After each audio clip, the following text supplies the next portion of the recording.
Okay, good afternoon, scholars. Welcome back after Easter. I hope you had a wonderful break. Today we have a PhD student from Queen Mary University, London, talking to us about his doctorate in linguistics. So he's going to tell us what linguistics is and hopefully inspire some of you to consider it as a future option. Okay, Christian, over to you. Cool. Okay, hi. Yeah, so I'm Christian. I'm at Queen Mary University of London in East London. And my PhD is in linguistics. So you've probably never heard of that term before, but I basically study the science of language, right? So what does it mean to be able to use language and what language is, right? So there's something as simple as whether you say think with a TH sound or think with an F sound. That's the kind of thing that I'm interested in and what that can tell us about society, right? So this is me, one on holiday just to prove that I do have a life outside university, and one with the stupid costume that is part of my university get-up. So I did what's called my undergraduate degree, which is my first degree. So once you leave A-level, you can, if you decide to go to university, get a BA or a BSc in linguistics at the University of Sussex in Brighton, and then I came back to Queen Mary in East London to do what's called my MA, and now doing my PhD. So it's essentially two other degrees on top of my first degree that I did once I left school. Okay, so as I said, linguistics is the scientific study of language, right? But what does that actually mean, right? You're not studying it as part of like chemistry, biology, or physics. But really, linguistics is that kind of subject, right? So at one level, we're interested in something called phonology, right, which is speech sounds and how speech sounds of different world languages are there and what they mean when they're put together. We're interested in semantics, so you might have come across this term in English language, so things like denotation and connotation. That's meaning, essentially, that linguists are interested in types of meaning. I'm what's called a sociolinguist, so I'm interested in how people use language and how that can tell us something about society, right? So if you say think with a TH sound, or if you say think with a F sound, what does that mean, right? What does that tell us about society, and what does it tell us about the different ways that we live our lives? Psycholinguistics is the study of how language is organized in the brain, right? So the fact that you can actually produce language is part of, like a biological capacity that we have as humans to be able to actually speak and use language. Historical linguistics is a study of language change over time. So why don't we use language like how Shakespeare wrote, or that kind of thing? So why has language evolved to certain degrees over time and other degrees not? Pragmatics is a study of inferred meaning, and we'll just come on to an example of that in a minute, so I won't go into that. Lastly, we have phonetics, which is a study of speech sounds, so closely related to phonology. And then we have syntax, which if you've ever studied grammar at school in your English classes, that's essentially what that study is, right? So pragmatics, to give you an example, this is the kind of things that people study if they're interested in pragmatics. So if somebody were to say it's hot in here, well, the base level meaning could mean, well, it's, that person's hot. So, they're just stating a fact that it is hot in here. But pragmatics, or the pragmatic meaning of that, could be that you actually want someone to open the window, right? So if you say it's hot in here, what you're actually meaning is somebody opened the window because I'm boiling hot. Okay, so this guy here is actually the most cited academic, and he's a linguist. He's called Noam Chomsky. He's spoken about lots of other things, including the Iraq War, but he's best well known for his work in linguistics. And he believed that language, just like how any other way that we learn to do something, is innate, right? So when you're born, you're likely to acquire language just as much as you're likely to start walking, right? Because we know that that's something that we start doing as humans. And you can see how it's innate, so it's something that we're going to learn to do through something that babies do, right? Babble, right? So if you've ever come across a child, a baby, you might have heard them say mum, mum, mum, ba, ba, ba, right? Because these are the first speech sounds that we acquire, right? They're very easy to acquire. And in fact, actually, the reason why we call mum, mum and dad, dad is because the m sound and the d sound are the first sounds that we acquire, right? So the child, when they're born, is just making the sound of mum, mum, mum because that's easy to do. And we've interpreted that to mean that the child is saying mum, which they're not. They're just acquiring language. So just like how any other way that we learn to do something, just how we learn to walk or how we learn to crawl, we have what Noam has referred to as a language acquisition device, right? And essentially, we get this like load of language and we test things as part of our language and say, yeah, that's English, no, that's not, right? So if somebody said something like, Jill walked down the road, you would be like, yeah, that's fine, that's an English sentence. But if you had something like walk down the road, Jill, in your language acquisition device in your mind, it would say that's not a sentence of English because we don't have that structure, right? We can all say that doesn't exist in English. So essentially it's universal across all humans. All humans are likely to have this capacity.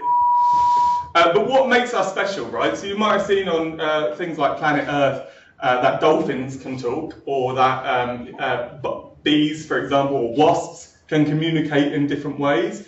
But humans are special in that we can do something like this, right? So we can communicate an infinite amount of ideas with a limited amount of symbols, right? So even if somebody has never seen anything before, you can tell me about that, or you can invent this sentence. Whereas if you look at like a communication system that the wasps use, they can communicate 4 or 3 things, right? The height of the honey, the pollen, the direction of the pollen, the goodness of the pollen. So it's very limited in what they can communicate, whereas we can, make up a sentence that you've never even heard of before. So we're really special in that we can do this.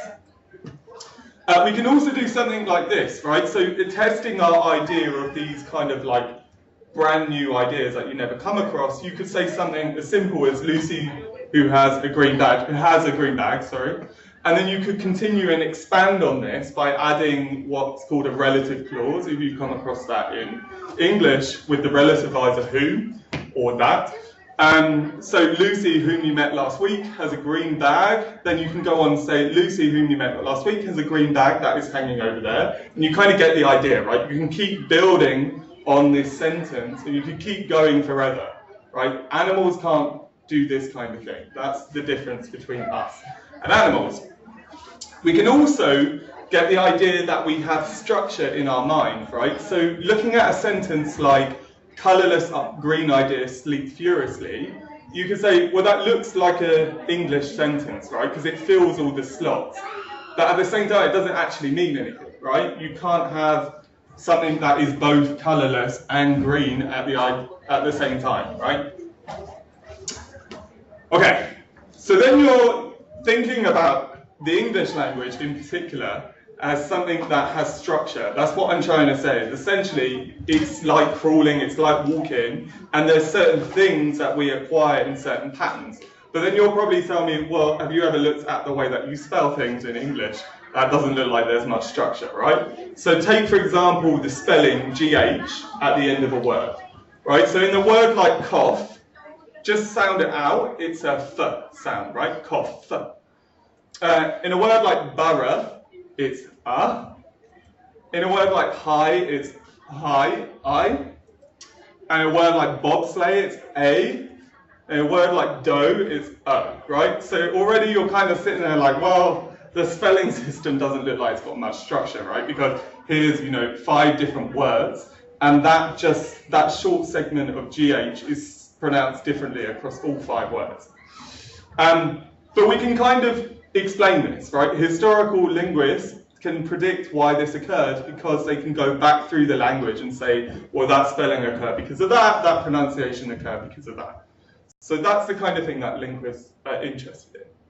So to give you some more examples here. Okay, so I don't know if you'll be able to see these because it's sat quite far back, But here we have a couple of words. Which one of these, if any, could be an English word? So none of them are actually in the dictionary, but you have intuitions as a speaker of English, which of these could be a possible word? Yeah? I'd say blit and pine. So, blit and pine. Yeah? Anybody else? Any more? Yeah? Flip. Flip? Yeah? Any more? Wick. Okay, so wick.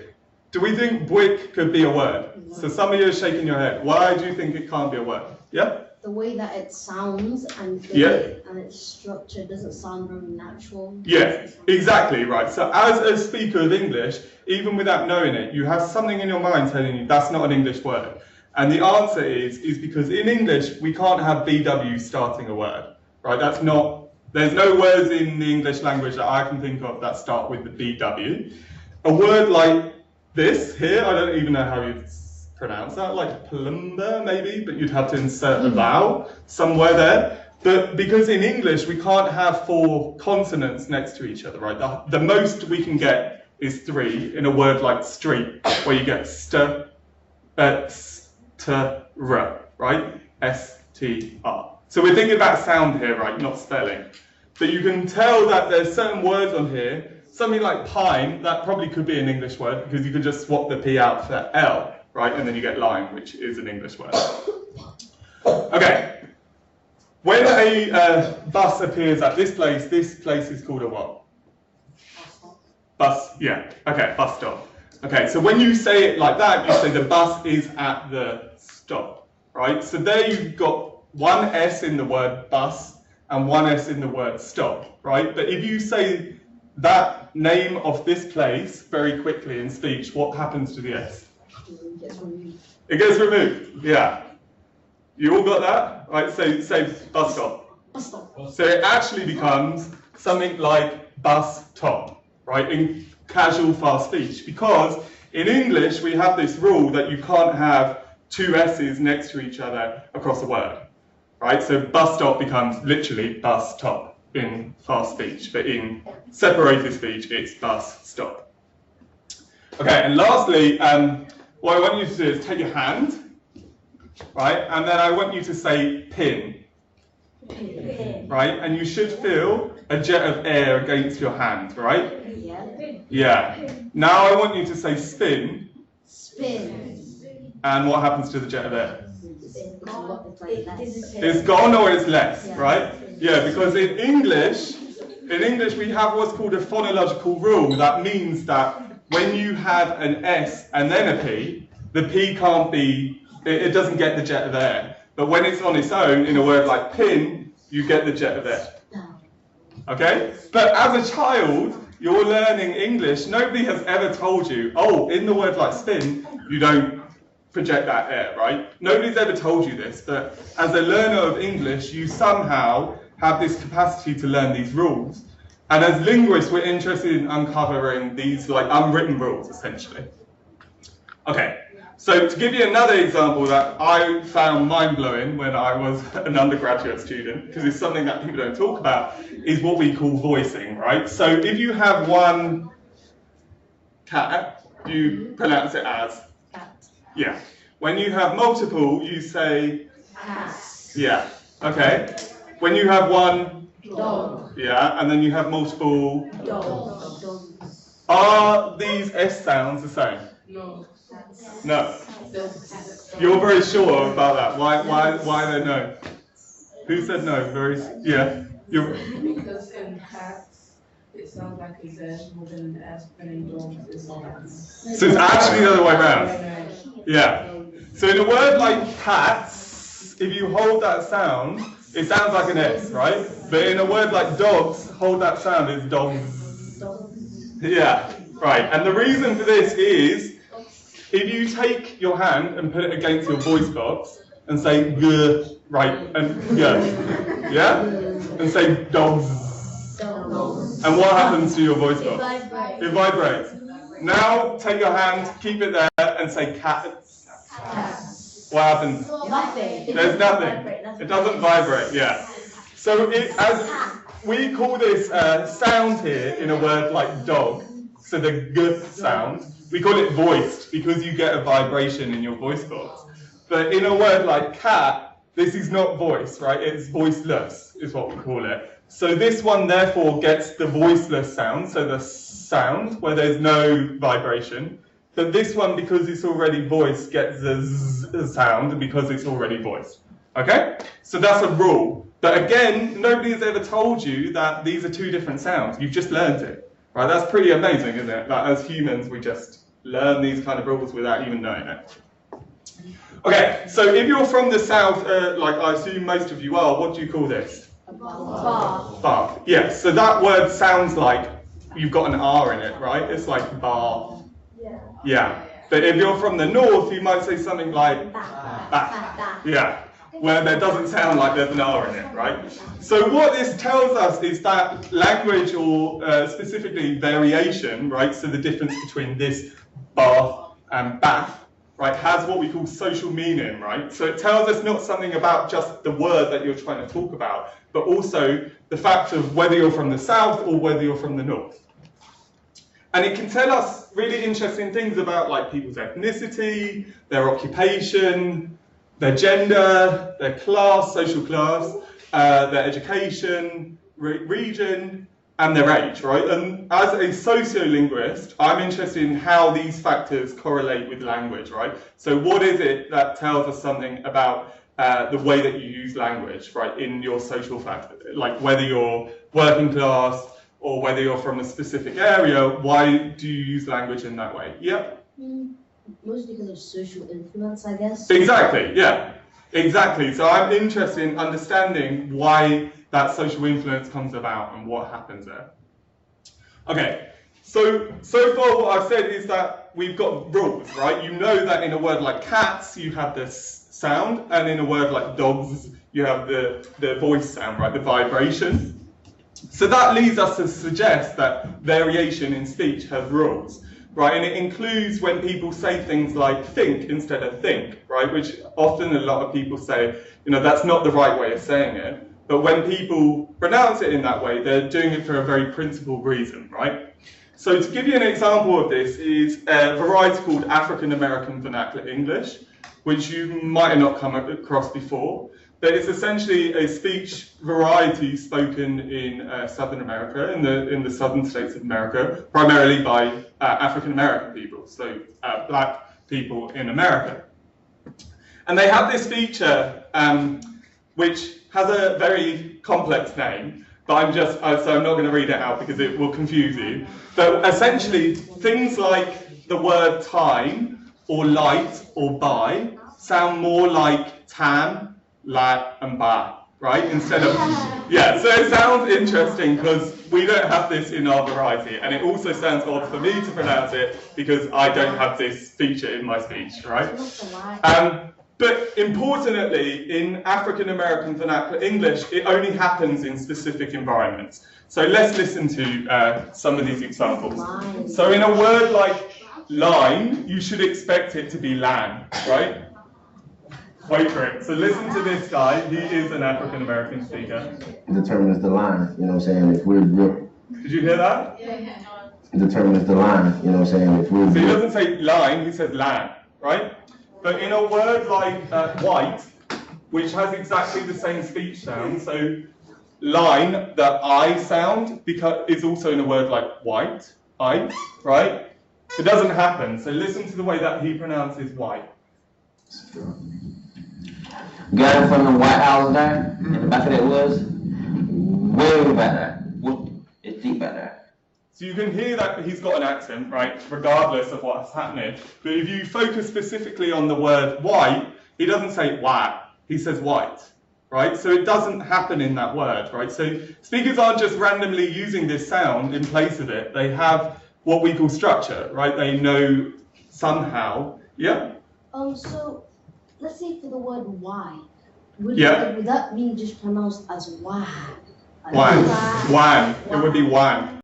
Yeah. So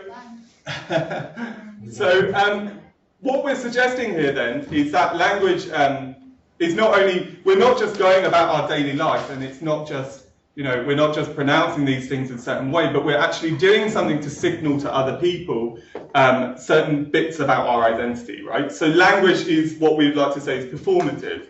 So you could say something, if you were going for like an interview or like a business meeting or something like that, you know, you might walk in and say something like, I think that, right? But if you're with your mates, you might say something like, I think that, right? Because that is a casual way of speaking, right? So for example, a word like water or butter, right? When I'm talking to you now, I probably will say water and butter, but when I'm with my friends, I'll probably say water, butter, right? Because I'm from London, that's part of my speech, and like I associate that with more casual environments. Yeah? Is this a conscious or unconscious thing?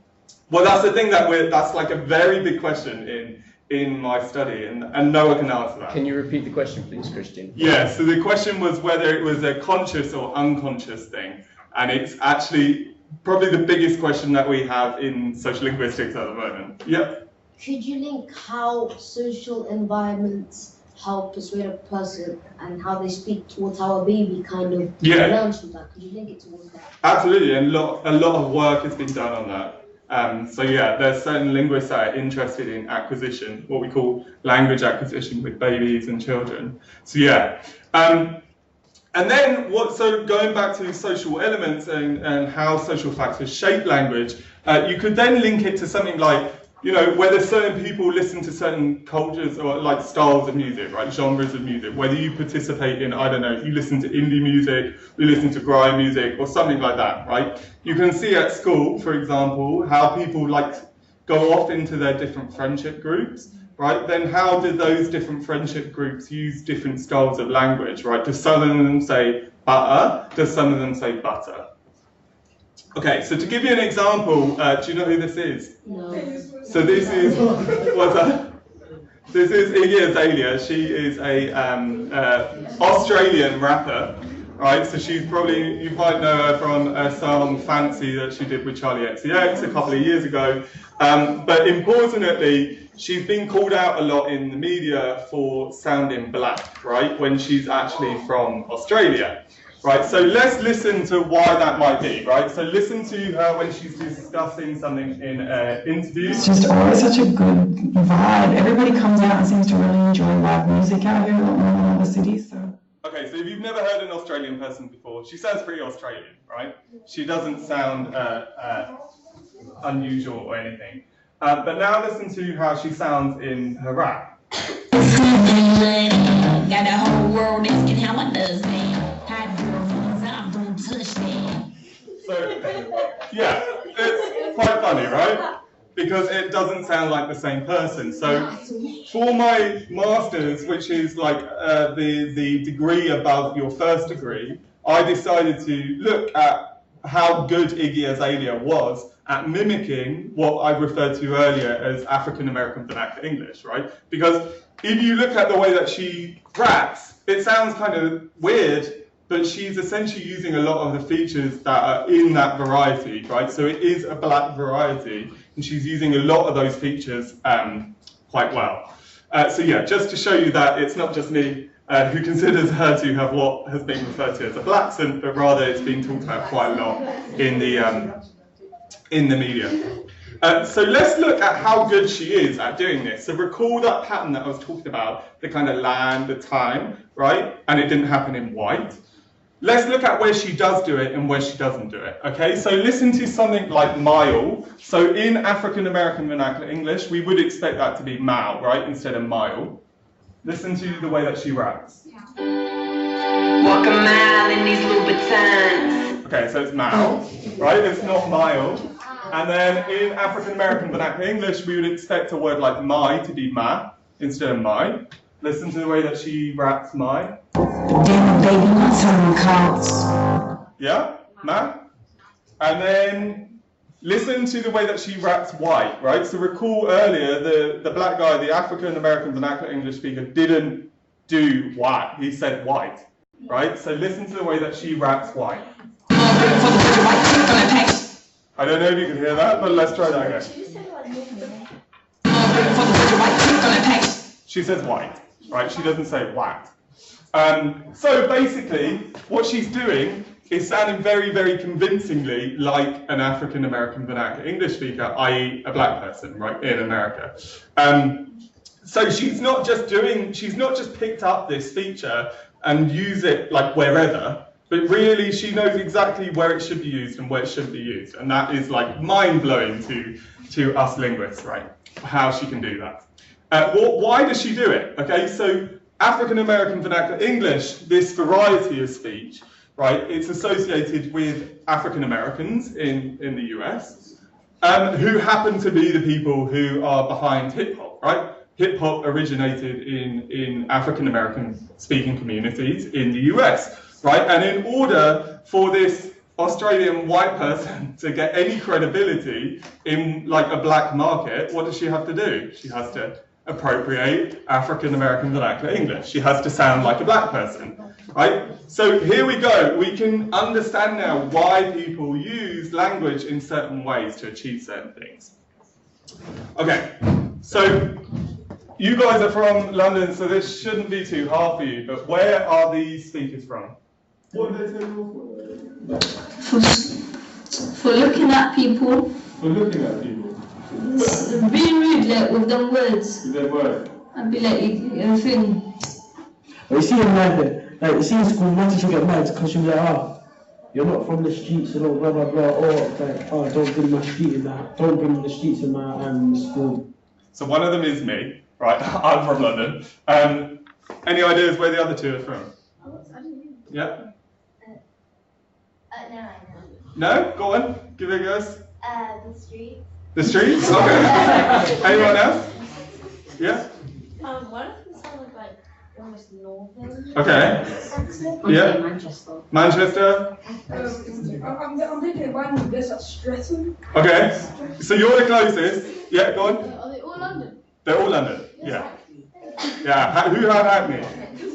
That's like dead on. Yeah, you got it, right? So they're essentially, they're kids, right? They're like your age, well not kids, they're adolescents, right? They're teenagers, and this is my research, right? My doctoral research. I'm basically interested in why teenagers use language in that way, and I also look at Snapchat and Instagram and try and make sense of why language is used in this way, right? So I'm on your side, essentially. I'm trying to argue that the way that teenagers speak is interesting, and we should study it and we should appreciate it.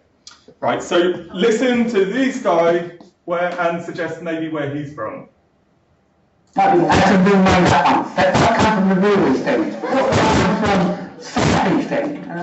That come from South Estate. Any idea? Yeah? East London, yeah. So he is what is called a Cockney, right? He speaks Cockney. Yeah. So you can hear, for example, he says something like south instead of south, right? That vowel sound is slightly different.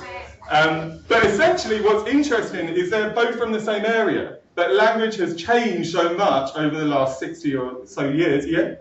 Is it because East London is more closer to Essex than South East London?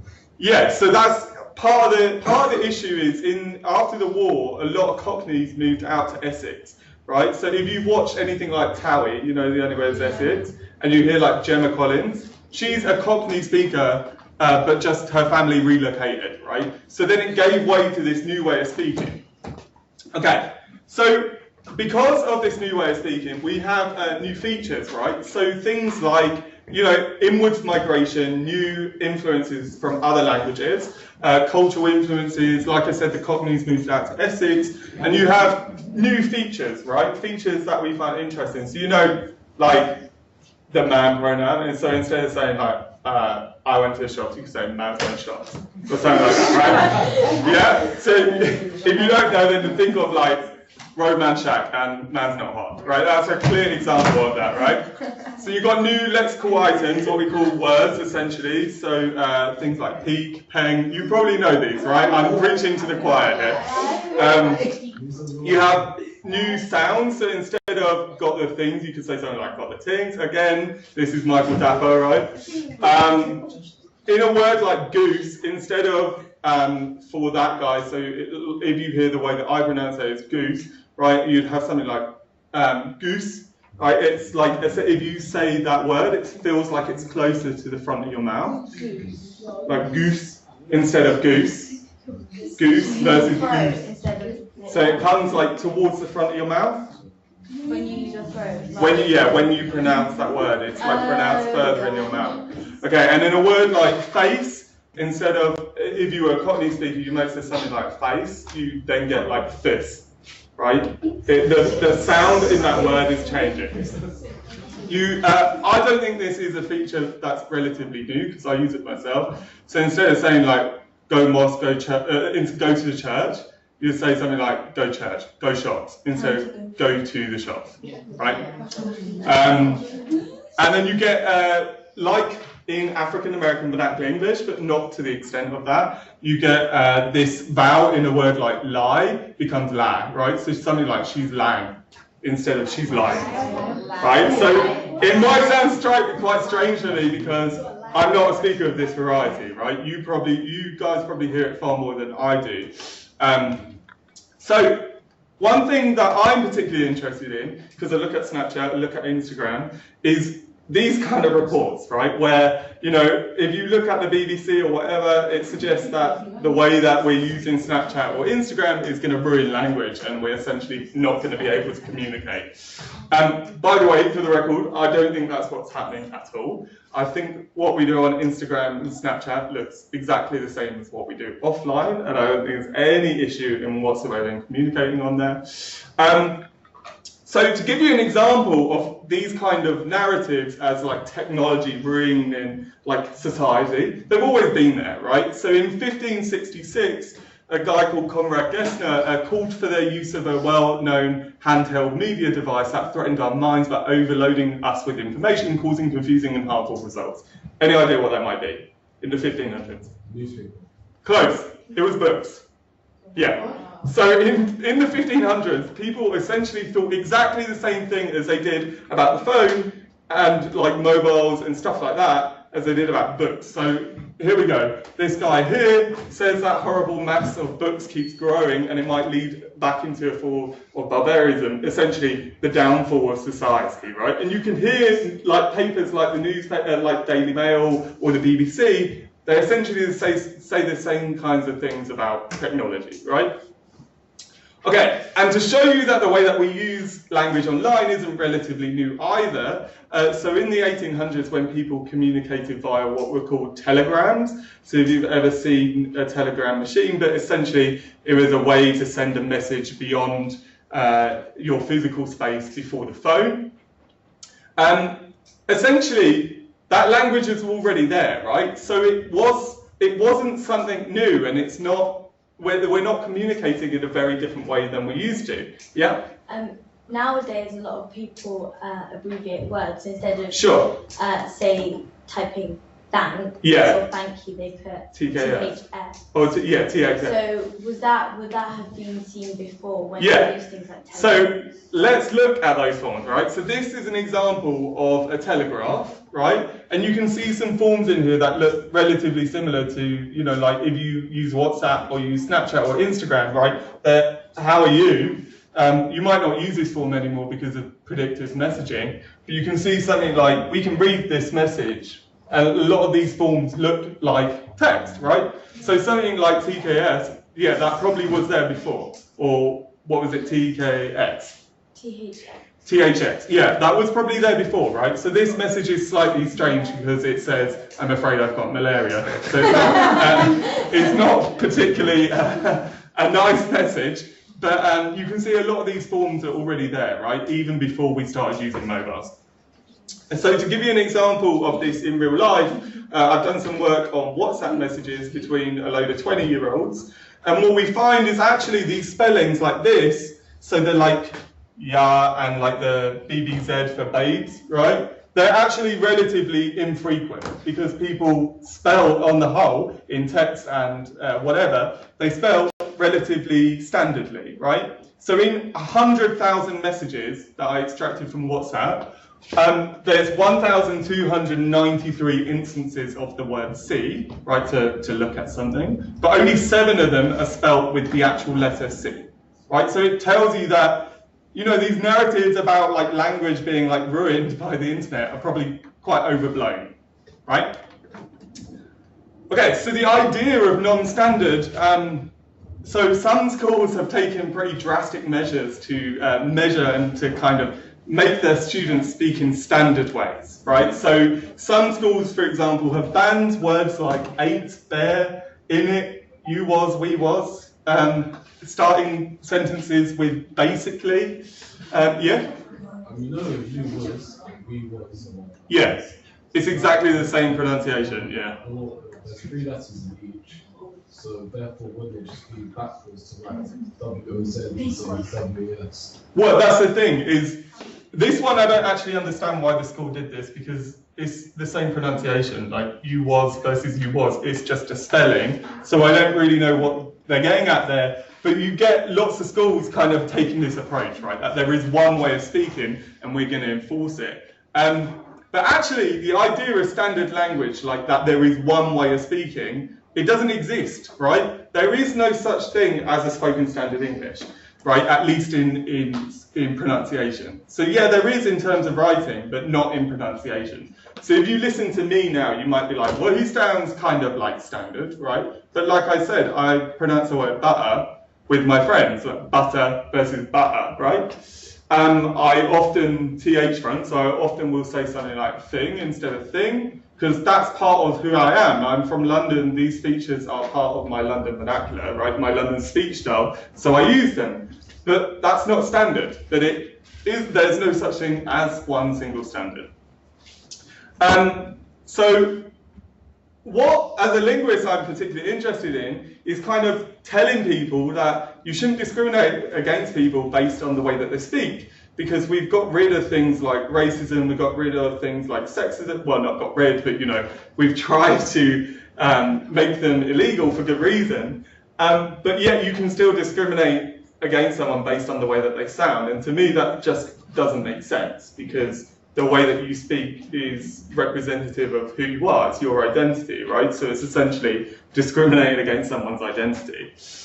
There's also this perception that if you say like in it and bear and like cause and stuff like this, that when you go into an interview, you will also pronounce or use these words in that way, but actually that's not what happens, right? So in my own research, I know that you guys, you teenagers are like, and adults, happen to be very clever at style shifting, right? Changing the way that you speak depending on who you're speaking to, right? So you know that like you wouldn't go to an interview and like say like, yeah, in it was, or bear, or these kind of words that you use amongst your friends, right? You know that they're contextually appropriate in certain places.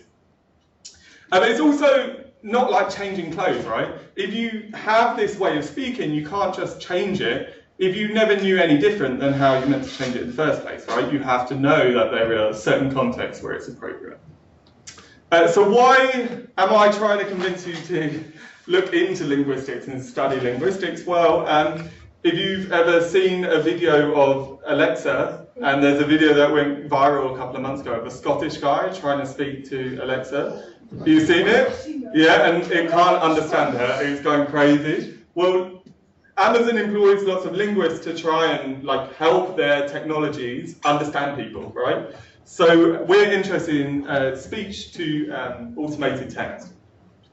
Quite a few of us go into speech and language therapy. So you were saying earlier that you had some experience of that yourself in your family. A lot of us go into speech and language therapy because that's, you know, it owes itself to that kind of work.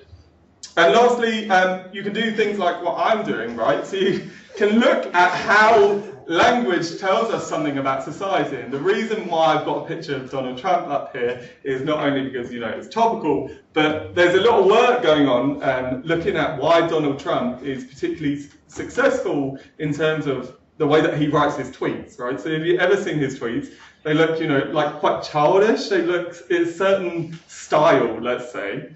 Right, so, but why are they so successful? Because he, perhaps more than any other politician, gets a lot of engagement with those tweets. So what is it about those tweets that particularly engages people? So this is the kind of thing that some people are studying. Right, so I think if you're interested, you might be, you know, slightly too young for this, but we have some open days at Queen Mary, so feel free to look into that, and here's some information about our department that I, am the contract to suggest. But otherwise, that is all I have to talk to you about. So if you have any questions, feel free.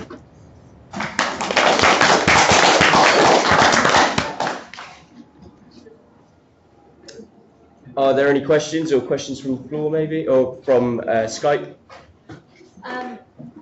I got a piece of chain mail that said, according to the way our brains work, you can have a word, and as long as they start and end with the same letter, you'll be able to tell what it is. True. Does that work for everything? So basically what it's getting at is that the way that we read, we really only process like certain amounts of information, right? Because the way that you scan, so your brain kind of predicts what that word is based on, the initial consonant or vowel, and then the final consonant or vowel. So yeah, essentially, it's always suggested that it's a Cambridge study, but I'm not sure it is, that meme that goes around about reading. But yeah, essentially that's how we read. So does that mean that if you were to read too fast, you might get a word wrong or mispronounce it because you thought it was something else? Yeah, so absolutely, like when we're reading, we're trying to like simultaneously process that word, but also kind of access the meaning of it. So the faster you read, obviously, the more errors that you will have. Yeah. And also, some people, they tend to read a lot slower out loud than they do in their head. Yeah. Why is that? That's just individual differences, but it also, different levels of reading, different rates of reading, all come into play there. Okay, I think we're going to call it a day there, but thank you very much, Christian, for coming in and speaking to us. And if there are any other questions, can I ask you to email me and I'll send it to you? Is that okay? That's well, thanks very much. Yes, let's have a big round of applause, Christian. She said 4 lot. I'll just talk to you.